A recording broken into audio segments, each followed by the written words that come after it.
Glória a Deus. Hoje é dia de festa. Para quem não sabe, Pentecostes é dia de festa.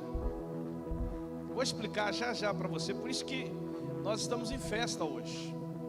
Hoje toda a igreja do Senhor está em festa. Aqui no Brasil, em qualquer lugar do mundo, a igreja está em festa, celebrando o dia de Pentecostes.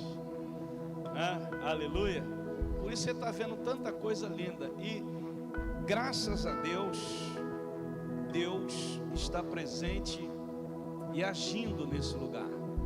E nós estamos numa série de mensagens sobre a família, cobertura espiritual. Que coisa linda, né? Família. Amém? E hoje eu quero falar sobre o Pentecostes na família. Aleluia. Pode se assentar, queridos. E eu quero falar sobre uma família em especial na Bíblia, em Atos capítulo 10, versículos 44 a 48, evidentemente que o capítulo 10 todo envolve acerca dessa família, mas eu não vou ler o capítulo 10 todo, eu vou ler apenas 4 versículos, para que a gente possa ganhar tempo, e na medida que eu for expondo a palavra do Senhor, eu estarei lendo outros textos. Mas o texto sagrado diz assim: mal a mensagem foi anunciada, o Espírito Santo desceu sobre os ouvintes. Os judeus convertidos que acompanhavam Pedro não podiam acreditar no que viam, não podiam crer que o dom do Espírito Santo fosse derramado sobre não-judeus. E como? E eles os ouviram falar em línguas e louvar a Deus. Pedro perguntou: podemos negar o batismo com água a esta gente? Há alguma objeção? Afinal, eles receberam o Espírito Santo como nós. Não havendo oposição, ordenou que eles fossem batizados em nome de Jesus Cristo. E Pedro foi convidado a ficar com eles alguns dias. Amém? Glória a Deus. A palavra dele seja abençoada na vida de cada um de vocês. Amém? Então vamos lá entender só um pouquinho, para poder eu falar sobre esse Pentecoste na família de Cornélio. Mas antes, deixa eu falar para você sobre a festa de hoje. No calendário bíblico, a festa de Pentecostes era comemorada 50 dias após a Páscoa. Por isso o nome Pentecoste, que se refere ao 50º dia. Penta 50. No Antigo Testamento, esta comemoração era chamada de Festa das Primícias. Já no Antigo Testamento, era chamada Festa das Primícias, ou Festa da Colheita, ou Festa da Cega, quando todos levavam os primeiros frutos da colheita à casa do Senhor. Já no Velho Testamento, durante 49 dias, ou 7 semanas, eles realizavam a colheita dos frutos, e na última semana, eles começavam a festejar, sendo que no dia último se concluía a festa, chamada de Pentecostes. Veja como que é interessante. Todo o povo de Deus era chamado, convocado para estar na casa do Senhor e levar o seu melhor à presença do Senhor. Está escrito lá em Números 28, 26. E Deus, olha só como que é interessante, agora presta atenção. Deus escolheu exatamente esse dia. Olha só como que isso é interessante. Deus escolheu exatamente esse dia, essa data, para enviar o que à igreja? Para enviar o Espírito Santo na igreja. Você está entendendo? Foi nesse dia que o Espírito Santo desceu sobre a igreja. Até então o Espírito Santo não havia descido sobre a igreja. E foi nesse dia que o Espírito Santo desceu sobre a igreja, realizando uma grandiosa festa de colheita de vidas para o reino de Deus. Nesse dia foram convertidos mais de 3.000 almas. 3.000 almas se entregaram a Jesus naquele dia. Uma grande festa do Pentecostes naquele dia. Louvado seja o nome do Senhor. Só estou dando uma introdução para você entender, porque até crentes não conseguem entender, porque é dia de Pentecostes, né? Ele pode pensar assim, porque o Espírito Santo desceu com a igreja, mas se você faz o paralelo de como que isso acontecia no Velho Testamento, que era exatamente um dia de colheita, um dia de festa, para todo mundo, todo o povo, saía e ia até Jerusalém, levando as primícias da colheita, e era uma festa de 7 dias direto, celebrando, cantando, e era uma maravilha, né? Segundo os historiadores, segundo o texto sagrado no Velho Testamento. E aí foi nesse dia, nesse tempo de festa, que Jesus, que Deus disse assim: vou enviar o Espírito Santo à minha igreja na terra. Olha só. E aí nós olhamos a família de quem? De Cornélio. Ela é registrada no livro de Atos, porque Atos dos Apóstolos é o livro histórico do início da igreja, fala sobre a história do início da igreja do Senhor. Então perceba, nós vamos aprender o que aconteceu, o Pentecostes nessa família, né?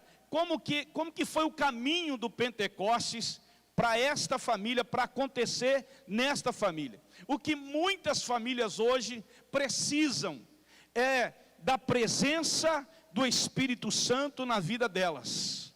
O pastor tem falado muito, ministrado muito, esse mês sobretudo, tenho dado muita ênfase às nossas crianças, e louvado seja Deus, porque hoje nós tivemos um momento aqui de consagração de crianças, porque nós não batizamos crianças, nós consagramos as crianças segundo Mateus capítulo 19, consagramos ao Senhor. Por quê? Porque nelas não há pecado. Elas ainda não têm a consciência de arrependimento. Então nós consagramos a ela, ao Senhor Jesus. E hoje, um dos alvos principais do inimigo é destruir as nossas crianças. E o caminho mais perfeito, que não poderia ser diferente, é aonde, pastor? Não é na casa, é na escola. Porque ele sabe que a criança tem que passar pela escola.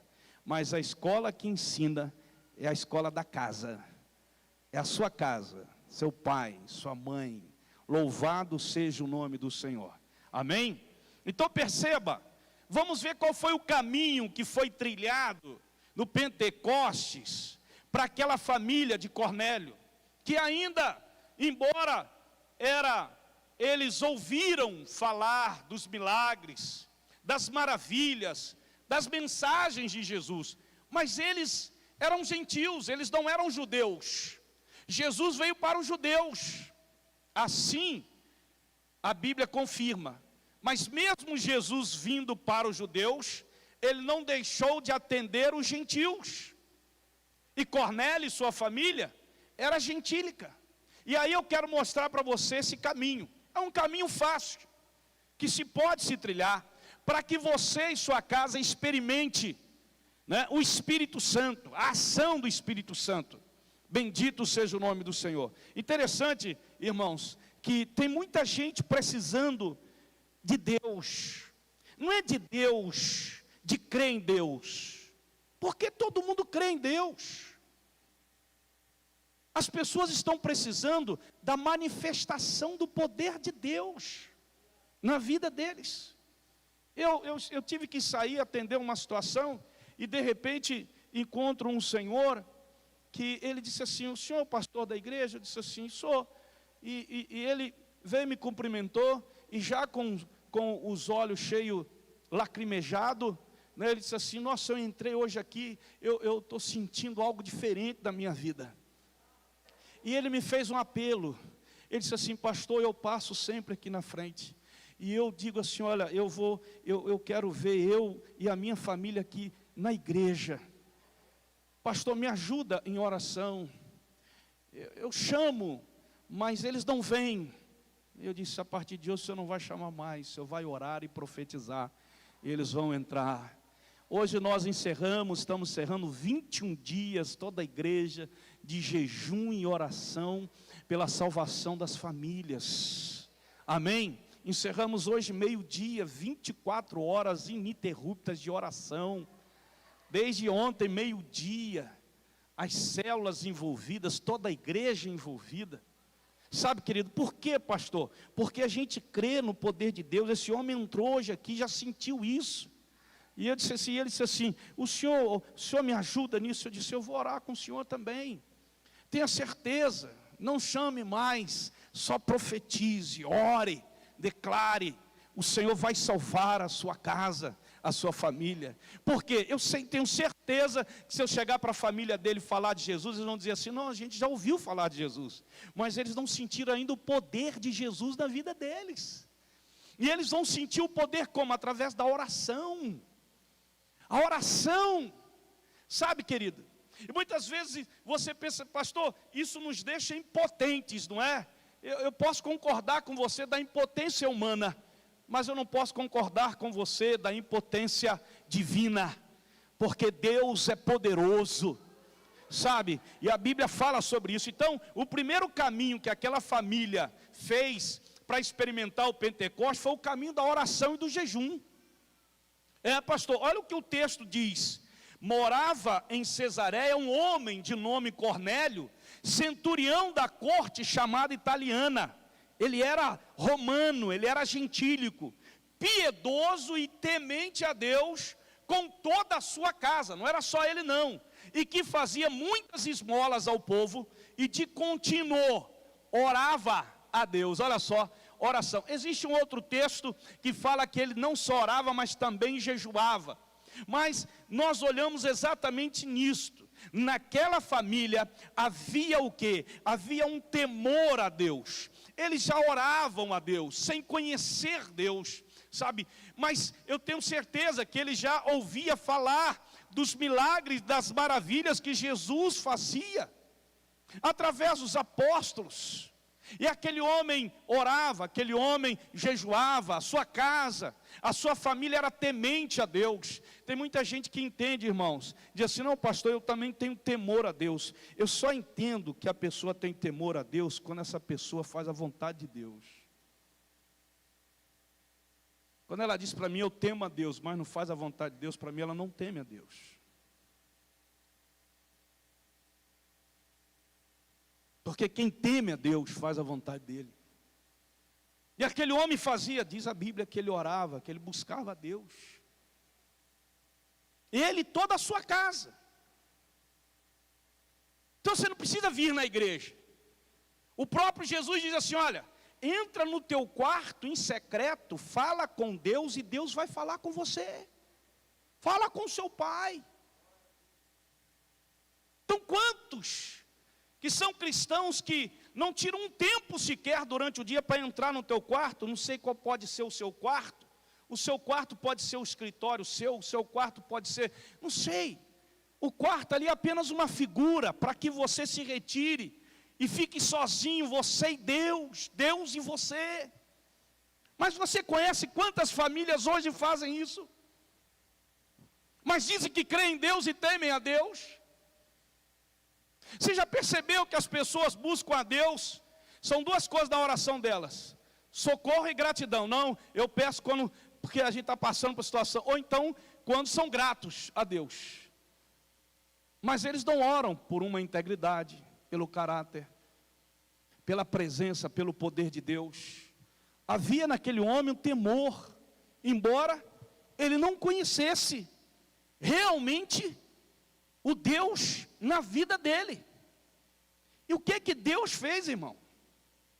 Vou mostrar para vocês. O segundo caminho que aquela família fez foi o caminho da obediência. Pastor, olha só, olha o que diz o texto. Cornélio, fixando nele os olhos e possuído de temor, perguntou: que é, Senhor? E o anjo lhe disse: as tuas orações e as tuas esmolas subiram para a memória diante de Deus. Agora envia mensageiros a Jope e manda chamar Simão, que tem por sobrenome Pedro. O que nós vemos aqui? Vemos que quando ele estava orando, um anjo do Senhor apareceu para ele. Um anjo do Senhor apareceu para ele. Você quer que Deus apareça para você, você precisa ter uma vida de oração. Um anjo do Senhor apareceu para ele, e esse, fixando os olhos e possuído de temor, perguntou: Cornélio, que é, Senhor? E o anjo lhe disse: as tuas orações e as tuas esmolas subiram para a memória diante de Deus. Agora envia mensageiros a Jope e manda chamar Simão, que tem por sobrenome Pedro. Obediência agora. Deus aparece para ele através de um anjo, dá uma mensagem para ele e dá uma ordem. É maravilhoso quando Deus aparece, mas toda vez que Deus aparece para a gente, Deus nos dá um comando. As pessoas muitas vezes ficam maravilhadas pelo que Deus faz, mas não estão dispostas a fazer o que Deus manda. Deus fez isso na minha família, então faça o que Ele está pedindo para você fazer.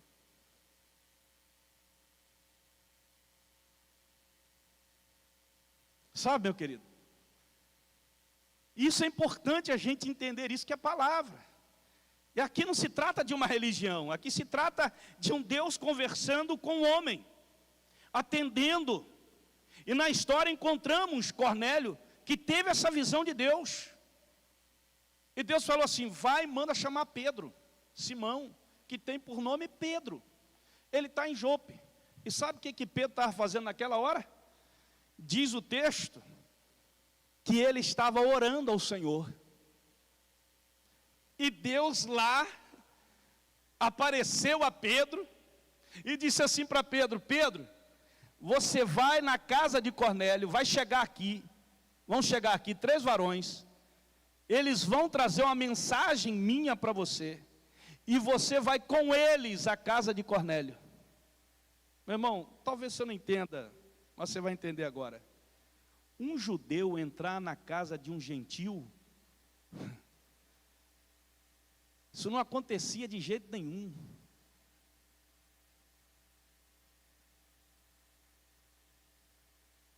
Mas como? Senhor, é o Senhor que está falando. Como que Deus manda um judeu, apóstolo dele, a ir na casa de um homem centurião da corte romana, gentil, para ele entrar na casa desse homem? Aí Deus dá uma visão para Pedro. Deus abre o céu e manda um monte de coisa, um monte de comida. E Pedro disse assim: não, essa comida aqui eu não posso comer. Aí Deus fala para ele assim: não torne impuro aquilo que eu tornei puro. Por que isso, pastor? Deus está mostrando para Pedro que Deus não faz diferença, acepção de pessoas. Deus vai salvar o judeu, mas Deus vai salvar o gentil. E o que aconteceu com Pedro? Olha como que a obediência é importante. Cornélio ouviu Deus falando, deu a ordem, ele mandou. Pedro ouviu Deus falando, deu a ordem, Pedro se levantou. Quando Pedro se levantou, já bateram na porta. Aí Pedro, já sei o que é, Deus já falou comigo. Pedro se levantou e foi lá na casa de Cornélio. Sabe, a obediência, ela é fundamental para aqueles que dizem assim: eu tenho fé em Deus, pastor. Fé só é real quando você obedece. Não existe fé sem obediência a Deus. Essa é uma fé intuitiva. Essa é uma fé emotiva. Essa é uma fé religiosa. Mas não é uma fé genuína. A fé verdadeira é a fé que é gerada, que gera obediência. Aí sim é fé. Quando você diz que tem fé em Deus, mas não obedece, você não tem fé. Você tem um tipo de fé que não é genuína. Mas eu creio em Deus, pastor. Não esqueça que a Bíblia também diz que o diabo crê e estremece diante de Deus. Tiago, capítulo 2, versículo 19. Depois, se você quiser confirmar, está escrito lá. Mas o diabo obedece a Deus? Ele faz a vontade de Deus? Mas ele crê. Ele crê, e diz a Bíblia que ele se estremece. Não se experimenta o poder de Deus numa família se não houver determinação ou disposição daquela família obedecer a Deus. Por isso que tem muita gente que diz assim, pastor, eu oro para ver a minha família, para ser salva, para o meu filho, para a minha filha, para os meus... Mas, pastor, as coisas não estão acontecendo. E eu pergunto, você está obedecendo?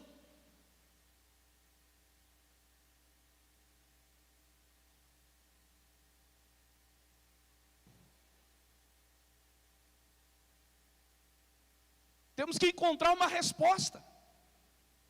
Porque Deus é um Deus que faz. É um Deus que ouve. É um Deus que fala. É um Deus que está presente. E o Senhor está chamando você para você viver o Pentecostes na sua família. Para você viver esse poder de Deus da tua família, salvando, resgatando, libertando, restaurando, curando, realizando maravilhas. Sabe? E isso não tem nenhuma conexão com religião. Tem conexão de você e Deus, Deus e você. Louvado seja o nome do Senhor. Mas existe um outro caminho. Qual o caminho, pastor? O caminho da revelação. Olha o que diz a Bíblia. Agora, pois, estamos todos aqui na presença de Deus, prontos, diz Cornélio para Pedro, para ouvir tudo o que te foi ordenado da parte do Senhor. Então falou Pedro dizendo, reconheço por verdade que Deus não faz acepção de pessoas. Pelo contrário, em qualquer nação, aquele que o teme e faz o que é justo lhe é aceitável. A revelação de Deus é a mensagem de Deus. Deus se revela ao homem de várias maneiras, mas toda a revelação de Deus, ela tem que estar fundamentada na palavra do Senhor. Você está entendendo? A Bíblia diz, conhecereis a verdade, e a verdade vos libertará. Significa que Cornélio, embora temesse a Deus, cresce em Deus, mas ele ainda não conhecia a verdade, queria libertar, queria trazer poder para a tua casa, salvação. Então outro caminho, é exatamente este caminho, o caminho da revelação. Precisa ter palavra. Agora pergunto eu a você, quantos hoje se dedicam pelo menos a 20 minutos meditarem na palavra de Deus durante o dia? Não é ler não, irmão, é meditar. Meditar é diferente de ler. Depois você pega isso no dicionário, você vai ver que é uma diferença. Quantos hoje fazem isso? Quantos hoje se preocupam com isso? Se você não medita, você não tem revelação.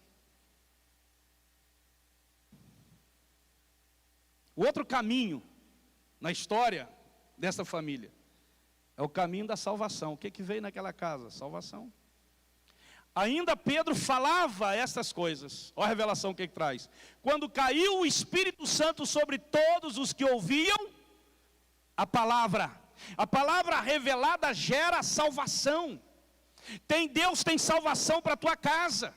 E essa salvação é de graça. Essa salvação não é fruto, sabe, das obras que você possa fazer.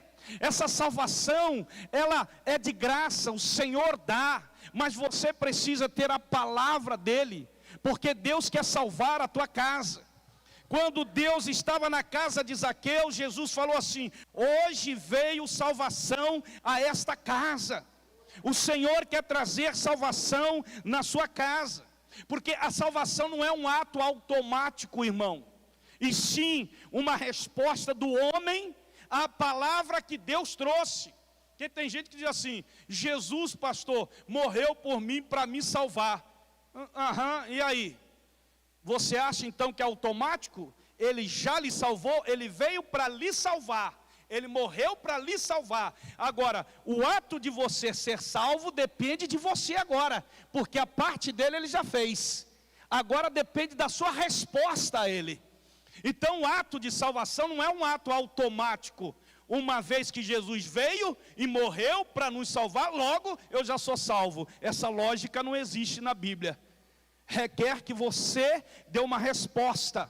Quando Jesus chegou para Zaqueu, Jesus disse assim: Zaqueu, desce depressa, porque hoje me convém pousar em tua casa. Zaqueu poderia descer ou não.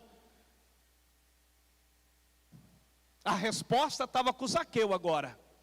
Se ele não descesse, se ele não quisesse Jesus na casa, ele simplesmente falaria: não, Jesus, hoje não. Mas a salvação veio porque Zaqueu desceu depressa e foi para a sua casa e abriu a porta da casa dele. Entra Jesus. E não foi salvo só Zaqueu, foi salvo Zaqueu e toda a sua casa. E diz a Bíblia que a sua parentela que estava ali também foi. E foram batizados para a glória do nome do Senhor Jesus. Mas há um outro caminho que aprendemos da história dessa família que vivenciou o Pentecostes.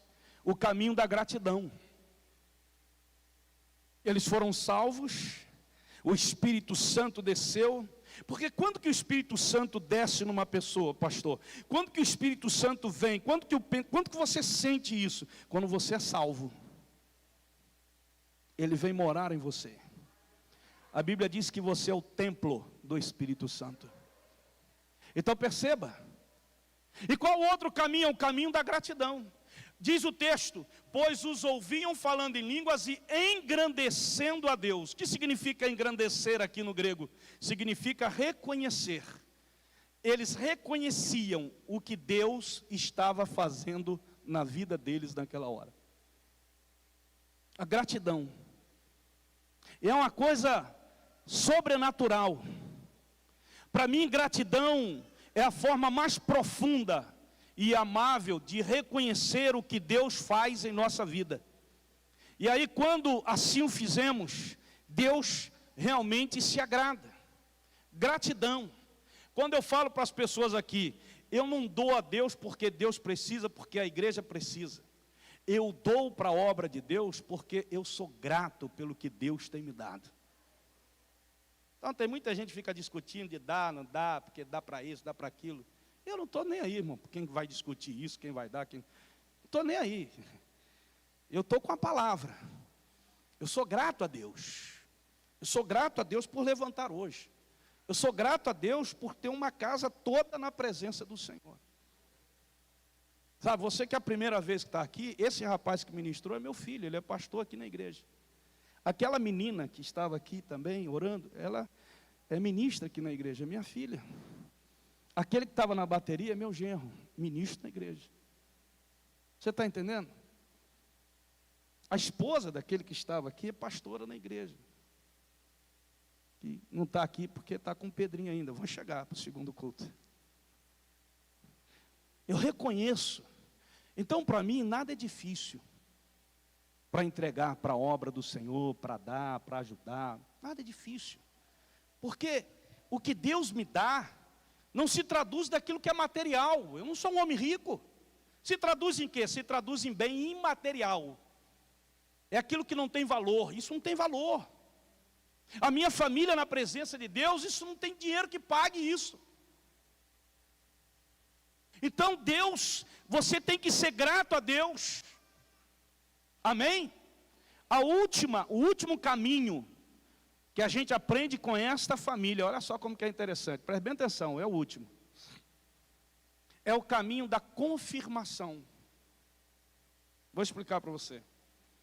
Então perguntou Pedro: porventura, olha só, pode alguém recusar a água para que não sejam batizados estes que, assim como nós, receberam o Espírito Santo?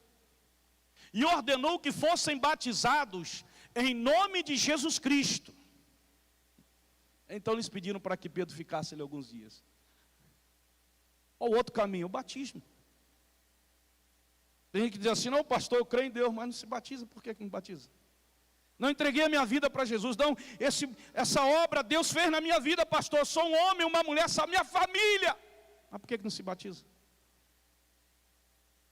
O que está impedindo você de se batizar?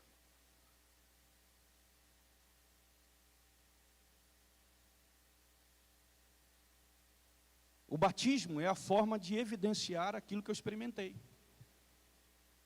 Na quarta-feira, de forma muito inédita, normalmente nós batizamos aqui aos sábados, mas dessa vez nós vamos ter uma celebração junto com todas as células na quarta-feira agora, dia 31.